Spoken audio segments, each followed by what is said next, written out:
Bo thinks of this as relationship advice. Watch some wrestling news. Coming up next is Wrestling News number 89, an all WWE update, and in it we have stories on a wrestler from long ago who's coming back, a current wrestler who's heading out the door, somebody in the organization who's doing something incredibly stupid, somebody in the organization who we've wondered who it was for years, and they're just going to disappear on us and never be heard from again. We've also got a suspension and much, much more. All that coming right after this. Grappling with the grapplers with a couple of gropers.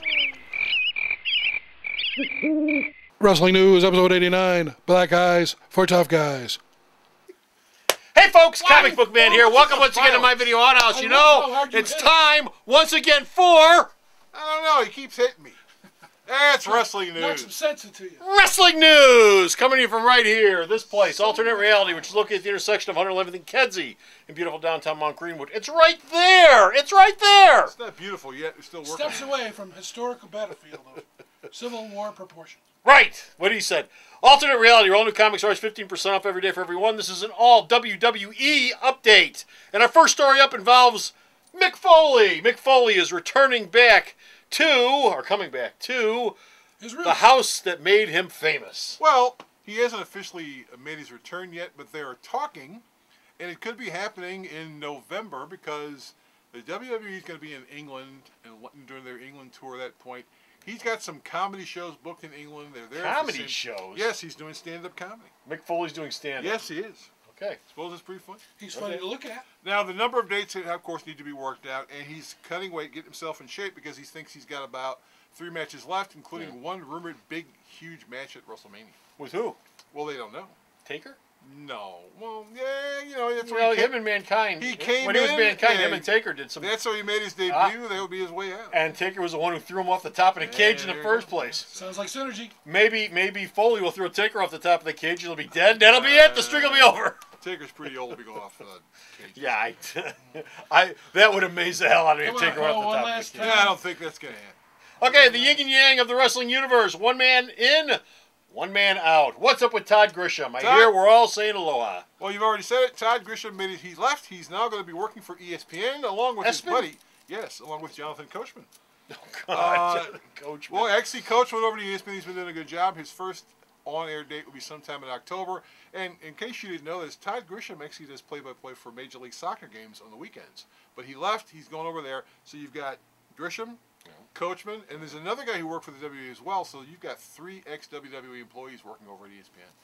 Really? Yeah.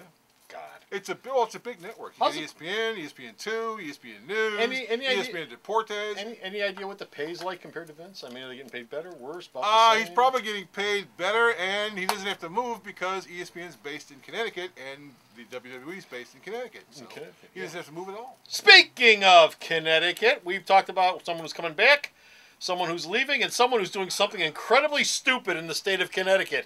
A woman who's doing something incredibly stupid in the state of Connecticut. What happens? How much did they piss away the first time? $50 million. She's not running for office. What? Oh, man, the man's a precog. Why don't you flush $50 million away on a Senate run? I hardly missed it. Do it again. Linda McMahon's going to run for the Senate one more time. She's running to take the place of Joe Lieberman, who's being kicked out of the Senate. He's leaving. I thought Lieberman was from Vermont. Lieberman's from Connecticut. Oh, Connecticut. Okay. And actually, her No, I'm thinking of the other old guy, the liberal guy. He's from Vermont.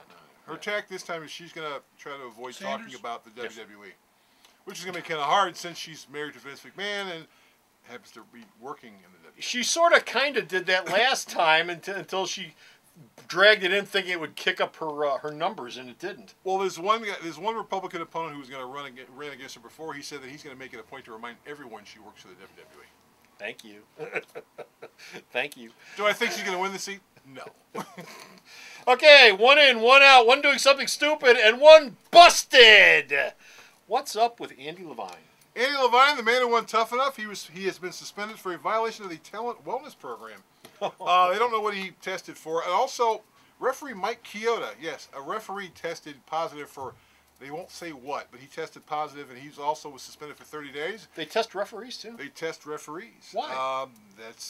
And no one really knows. Well, they work the same amount of dates. I mean, they got to run around the ring. They got to do the same amount of traveling, and they can't be chunky, so they got to keep moving around. Well, not that refs should be juicing, but I mean, why would they? It's not like they're wrestling or anything. Well, they tested him. He failed. Actually, his suspension's over as of next week. He'll be back. Okay. Tough enough. Tough enough. Steve Austin's Tough Enough. When's it coming back? Austin says it's going to be a second season of Tough Enough. The USA Network has not said there's going to be a second season of Tough Enough. In fact, they haven't said anything one way or the other. But the WWE and USA are talking about adding a third hour to Raw, which would be a 1 hour pregame show. Isn't that the mistake that WCW made? Yeah, 7 to 10. Well, but Nitro did 3 full hours of wrestling. The first hour would not even have any wrestling at all, although they do matches for superstars and dark matches at that point. But it would be setting up the show itself and telling you about stuff that happened the week before. And so it'd be a recap show. It'd be kind of a recap show covering anything that had anything to do with it. And since you've got this big super show going on, you can recap Raw, you can recap SmackDown, you can show video package, you can do whatever the hell you want. Okay. Edge. Edge is not gone. If you've been watching the show, you know Edge is shown back up, and they do have plans for him in the WWE. Not wrestling plans, but they do have plans for him. Well, we're taping this on a Thursday. Tomorrow night, it's Edge Appreciation Night on SmackDown. Edge is there for the entire show. In fact, they said something that's really cool is once the show is over with, a whole bunch of WWE people, current, present, people, Trish Stratus was there, Rhino was there. They all came out in the ring. They all talked, and they all had this big, huge, happy party thing like that. And everybody was like, wow, this is really cool. Now, they are working on a new Edge DVD, and Edge will be a major part of this year's Hell in a Cell pay-per-view event. He's not wrestling, of course. He can't wrestle ever again. But he's basically going to be advertised as being part of Hell in a Cell.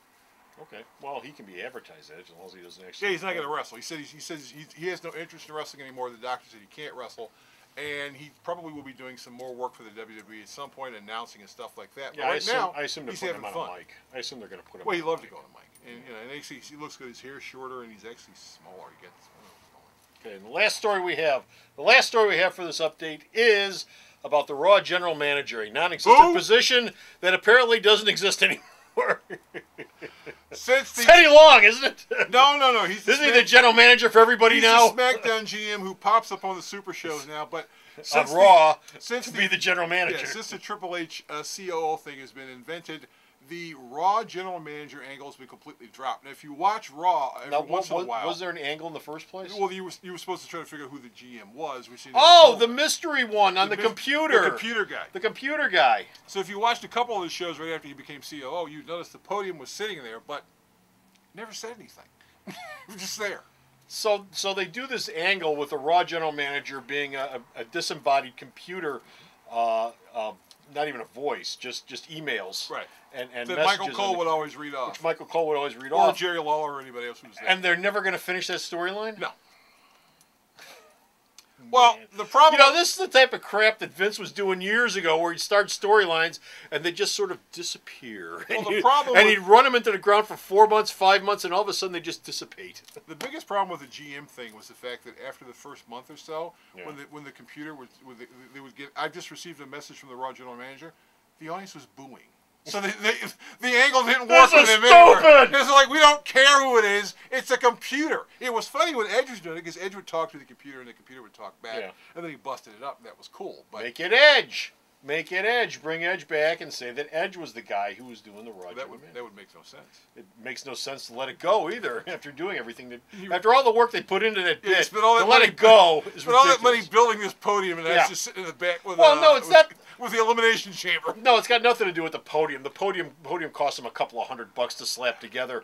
A couple of guys in the back, knocked it together at Menards with some paint. No, what's pissy about it is they put all the work into the angle, week after week after week after week after week. I mean, some of those Raw shows. The anonymous Raw general manager would say. Yes, some of those Raw episodes, you'd have the general manager chiming in 5-6 times in a 2-hour period, and now it's gone. You know what I think they replaced it with?